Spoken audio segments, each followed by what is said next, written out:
Welcome sa Sweltres 3D. Welcome sa Sweltres Lotto Result.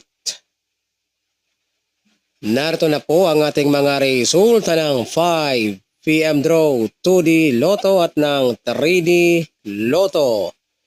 Ngayong November 14, 2025, araw po ng Biyernes. Para sa ating 2D Lotto, 15 and 21 in exact order.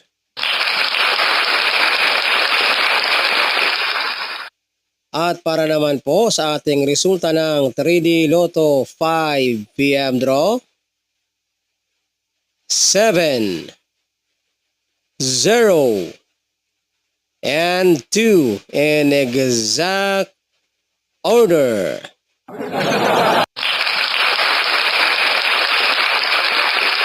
At kung kayo naman po ay mahilig sa mga resulta ng Sweltres 3D Lotto, huwag kalimutang mag-subscribe at mag-like dito sa ating video na ito para updated kayo ng ating mga Sweltres result araw-araw. Maraming salamat po!